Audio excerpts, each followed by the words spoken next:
Hello friends, నమస్కారం అండి. Welcome to information Telugu channel. PF account నుండి ఎంప్లాయర్ షేర్ని ఏ విధంగా అప్లై చేసుకోవచ్చో తెలుసుకుందాం. వీడియోకి లైక్ చేయండి. కొత్తగా చూసేవారు సబ్స్క్రైబ్ చేయండి. సాధారణంగా మనం పిఎఫ్ అప్లై చేస్తూ ఉంటాము.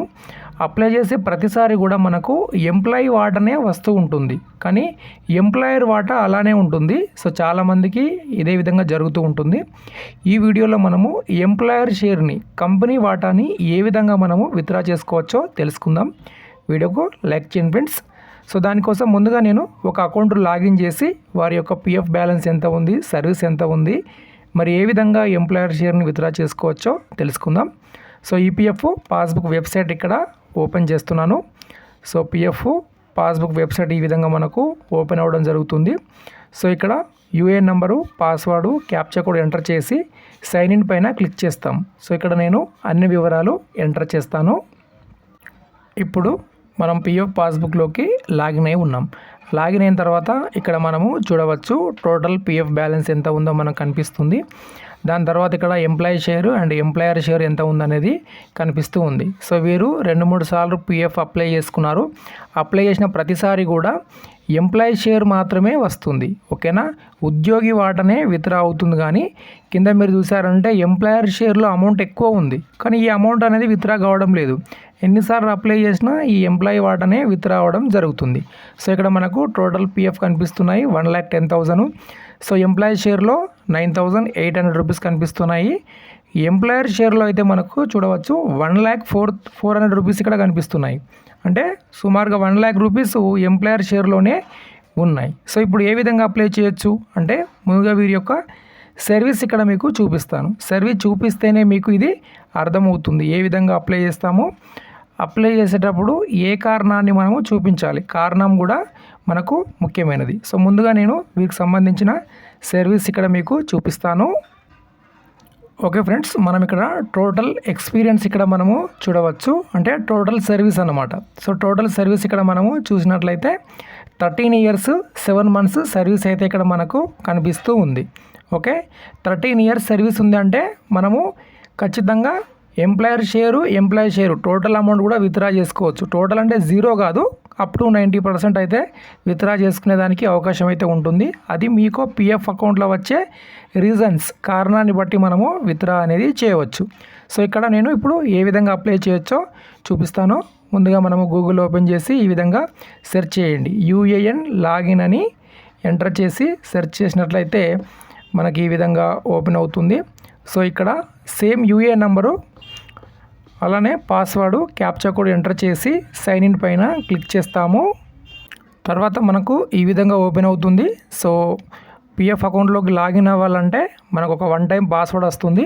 ఆ 1 time పాస్వర్డ్ ఇక్కడ మనము ఎంటర్ చేసి క్యాప్చా కోడ్ ఎంటర్ చేసి సబ్మిట్ పైన మనము క్లిక్ చేయాలి. సో ఇక్కడ నేను ఓటీపీ ఎంటర్ చేసి సబ్మిట్ చేస్తాను. ఓకే ఫ్రెండ్స్, ఇప్పుడు మనము పిఎఫ్ అకౌంట్లోకి లాగిన్ అవ్వడం జరిగింది. లాగిన్ అయిన తర్వాత మొదట మీ యొక్క పిఎఫ్ అకౌంట్కి అయితే బ్యాంక్ అకౌంట్ లింక్ చేసుకొని అది ఎంప్లాయర్ ద్వారా అప్రూవ్ అయితే ఉండాలి. అలా అప్రూవ్ ఉంటేనే మనం నెక్స్ట్ ఈ ప్రొసీజర్ అనేది చేయగలుగుతాం. సో ఇప్పుడు మనకు చూడవచ్చు ఈ విధంగా అన్ని ఆప్షన్స్ కనిపిస్తున్నాయి కదా. దీంట్లో మనము ఆన్లైన్ సర్వీస్ పైన క్లిక్ చేయాలి. క్లిక్ చేసినట్లయితే ఇక్కడ చూడండి మళ్ళీ మనకు ఒక 4 ఆప్షన్స్ వస్తాయి. సో ఇప్పుడు మనము ఎంప్లాయర్ షేర్ని విత్డ్రా చేయాలనుకుంటున్నాం, పిఎఫ్ని అప్లై చేయాలనుకుంటున్నాం. సో క్లెయిమ్ ఫామ్ 31 మీద క్లిక్ చేస్తాం. క్లిక్ చేసిన తర్వాత ఇక్కడ మీ యొక్క పిఎఫ్ అకౌంట్కి ఏదైతే లింక్ అయినటువంటి బ్యాంక్ అకౌంట్ ఉంటుందో ఆ యొక్క బ్యాంకుకు సంబంధించినటువంటి ఐఎఫ్సి వివరాలు ఇక్కడ మీకు కనిపిస్తూ ఉంటాయి.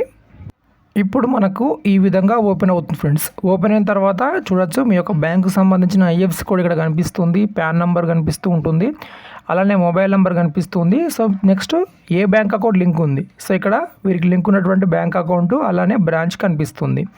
ఇప్పుడు ఇక్కడ నేను బ్యాంక్ అకౌంట్ ఎంటర్ చేసి వెరిఫై మీద క్లిక్ చేస్తాను. క్లిక్ చేసిన తర్వాత నెక్స్ట్ మీకు చూపిస్తాను. ఓకే ఫ్రెండ్స్, మీరు ఎంటర్ చేసినటువంటి బ్యాంక్ కరెక్ట్ అయి ఉంటే నెక్స్ట్ మనకి ఈ విధంగా ఓపెన్ అవుతుంది. సో ఇక్కడ మనము I agree to the terms and conditions ఎస్ పైన క్లిక్ చేస్తాము. ఓకే ఫ్రెండ్స్, తర్వాత మనకి ఈ విధంగా ఓపెన్ అవ్వడం జరుగుతుంది. సో ఇక్కడ మనకు చూడవచ్చు ప్రస్తుతం ఉద్యోగం చేస్తున్నటువంటి కంపెనీ యొక్క మెంబర్ ఐడి కనిపిస్తుంది, డేట్ ఆఫ్ జాయినింగ్ కూడా కనిపిస్తుంది. సో 2019 డిసెంబర్ 1కి అయితే ఈ కంపెనీలో జాయిన్ అవ్వడం జరిగింది. సో ఇక్కడ మీకు ఒక డౌట్ రావచ్చు, అదేంటి సర్వీస్ అక్కడ 13 ఇయర్స్ చూపిస్తుంది, మరి ఇక్కడ 2019 నుంచి అంటే మనకు 4 ఇయర్సే అవుతుంది కదా ఇప్పటికీ అని. అలా అవును, కరెక్టే, 4 ఇయర్స్ అవుతుంది. కానీ వీరు 2 కంపెనీస్లో చేయడం జరిగింది కాబట్టి ప్రీవియస్ కంపెనీలో 9 ఇయర్స్ చేయడం జరిగింది. ఆ 9 + 4 13 ఇయర్స్ అయితే జరుగుతుంది అలాగా. సో మీరు ఎప్పుడైతే కంపెనీ మారుతూ ఉంటారో, కొత్త కంపెనీ జాయిన్ అవుతారు కదా, జాయిన్ అయిన వెంటనే ఒక 2-3 మంత్స్ తర్వాత ఓల్డ్ కంపెనీ యొక్క అమౌంట్ని ప్రజెంట్ కంపెనీకి ట్రాన్స్ఫర్ చేసుకోవాలి. అలా ట్రాన్స్ఫర్ చేసుకుంటే మీ సర్వీస్ అనేది యాడ్ అవుతూ ఉంటుంది. సో నెక్స్ట్ ఇక్కడ మనకు ప్రొసీడ్ ఫర్ ఆన్లైన్ క్లెయిమ్ ఉంది కదా, ఈ ఆన్లైన్ క్లెయిమ్ మీద క్లిక్ చేస్తాము. ఓకే ఫ్రెండ్స్, నెక్స్ట్ మనకి ఈ విధంగా అప్లికేషన్ ఓపెన్ అవుతుంది. సో ఇప్పుడు మనము ఆన్లైన్ అప్లికేషన్ అప్లై చేస్తున్నాం కాబట్టి ఐ వాంట్ అప్లై ఫర్ మీద క్లిక్ చేస్తాం. క్లిక్ చేస్తే ఇక్కడ మనము చూడవచ్చు ఓన్లీ ఫామ్ 31 ఓపెన్ అవుతుంది. ఫామ్ 31 ఎందుకు ఓపెన్ అవుతుంది? 1910 కూడా రావాలి కదా, రావు. ఎందుకంటే ప్రజెంట్ వీరు ఉద్యోగం చేస్తూ ఉన్నారు కాబట్టి. సో ఇక్కడ నేను 31 పైన క్లిక్ చేస్తాను. 31 క్లిక్ చేసిన తర్వాత మొదటి ఆప్షన్ ఇక్కడ సెలెక్ట్ సర్వీస్ అని కనిపిస్తుంది. ఓకే, ఈ సెలెక్ట్ సర్వీస్లోన మరి ఏ మెంబర్ ఐడి సెలెక్ట్ చేసుకోవాలి? ఓల్డ్దా ప్రజెంట్దా అంటే ప్రస్తుతం ఉద్యోగం చేస్తున్నటువంటి మెంబర్ ఐడిని ఇక్కడ మనము మొదట సెలెక్ట్ చేసుకుంటాం. సెలెక్ట్ చేసుకున్న తర్వాత ముఖ్యమైనది ఎంప్లాయర్ షేర్ని విత్డ్రా చేయాలంటే ఇక్కడే అసలైంది ఏంటంటే కారణం సెలెక్ట్ అడ్వాన్స్ పారా అంటే ఏ కారణం చేత మీరు పిఎఫ్ అప్లై చేస్తున్నారు. Non receipt of wages, natural calamities, illness, power cut, purchase of handicap equipment, construction of house. చూడండి, ఈ కారణాన్ని మీరు చూపించాలి. ఈ కారణం ద్వారానే మనం ఎంప్లాయర్ షేర్ని విత్డ్రా చేయగలము up to 36 months basic wages. Okay, ఇప్పుడు ఈ కన్స్ట్రక్షన్ ఆఫ్ హౌస్ని ఎవరైనా అప్లై చేయొచ్చా అంటే లేదు. మీ యొక్క సర్వీసు 5 ఇయర్స్ అయితే కంప్లీట్ అవ్వాలి. అది ఒకే కంపెనీలో అయినా పర్వాలేదు, లేదా 2-3 కంపెనీలో కలిపి అయినా పర్వాలేదు. 5 ఇయర్స్ కంప్లీట్ అవుతేనే ఈ కారణం చేత మీరు మంచి అమౌంట్ అయితే విత్డ్రా చేసుకోవడానికి అవకాశం ఉంటుంది. సో ఇక్కడ నేను ఇప్పుడు కన్స్ట్రక్షన్ ఆఫ్ హౌస్ పైన క్లిక్ చేస్తాను. క్లిక్ చేసిన తర్వాత నెక్స్ట్ ఇక్కడ అమౌంట్ ఎంటర్ చేయమంటుంది. ఇక్కడ మీకు ఎంతైతే అమౌంట్ కావాలో అంత అమౌంట్ ఇక్కడ ఎంటర్ చేయొచ్చు. నేను ఇక్కడ వీరికి 1 lakh అయితే అమౌంట్ ఎంటర్ చేస్తాను. నెక్స్ట్ ఇక్కడ అడ్రస్ దగ్గర ఏ అడ్రస్ ఎంటర్ చేయాలంటున్నారు? మీ ఆధార్లో ఉన్న అడ్రస్ ఎంటర్ చేయండి, సరిపోతుంది. ఓకే, నెక్స్ట్ ఇక్కడ బ్యాంక్ పాస్బుక్ అయితే సరిపోతుంది, లేదా చెక్ ఉన్నా పర్వాలేదు. సో అది 100 KB నుండి 500 KB లోపు అయితే ఉండాలి. సో ఇప్పుడు నేను పూర్తి అప్లికేషన్ ఇక్కడ ఫిల్ చేస్తాను. ఓకే ఫ్రెండ్స్, ఇక్కడ మనము పూర్తి అప్లికేషన్ ఫిల్ చేసాము, అడ్రస్ ఎంటర్ చేసాము, బ్యాంక్ పాస్బుక్ కూడా అప్లోడ్ చేసాము. అప్లోడ్ చేసిన తర్వాత ఒకసారి ఇక్కడ మీకు వ్యూ అనే ఆప్షన్ ఉంది కదా, ఇక్కడ క్లిక్ చేసి చూడండి అంతా క్లియర్గా ఉందా. అంటే bank account, IFSC code, PF member name కూడా క్లియర్గా ఉండాలి ఆధార్లో ఉండే విధంగా. దాని తర్వాత ఇక్కడ మనకు చెక్ బాక్స్ కనిపిస్తుంది కదా, ఈ చెక్ బాక్స్ పైన క్లిక్ చేయండి. క్లిక్ చేస్తే ఇక్కడ మనకి ఇప్పుడు గెట్ ఆధార్ OTP అనే ఆప్షన్ కనిపిస్తూ ఉంటుంది. దీనిపైన క్లిక్ చేయాలి. క్లిక్ చేసినట్లయితే ఇప్పుడు ఆధార్కు లింక్ ఉన్నటువంటి మొబైల్ నెంబర్కి OTP వెళ్తుంది. ఆ OTPని ఇక్కడ మనం ఇప్పుడు సబ్మిట్ చేయాలి. కొన్నిసార్లు ఈ టైంలో OTP రావడానికి ఎక్కువ టైం అయితే తీసుకుంటుంది. కొంచెం మీరు పేషెన్స్తో ట్రై చేస్తూ ఉండండి. సో ఇప్పుడు నేను ఇక్కడ OTP తీసుకుంటాను. ఓకే ఫ్రెండ్స్, OTP ఎంటర్ చేసాము. OTP ఎంటర్ చేసిన తర్వాత validate OTP and submit claim form మీద క్లిక్ చేస్తాం. క్లిక్ చేసినట్లయితే చూడండి, నెక్స్ట్ మనకి ఈ విధంగా కొంచెం బ్రౌజ్ అవుతుంది. Online claims requesting is submitting in portal అని వస్తుంది. కొంచెం సేపట్లో మనకు క్లెయిమ్ అనేది ఆన్లైన్లో సబ్మిట్ అవుతూ ఉంటుంది.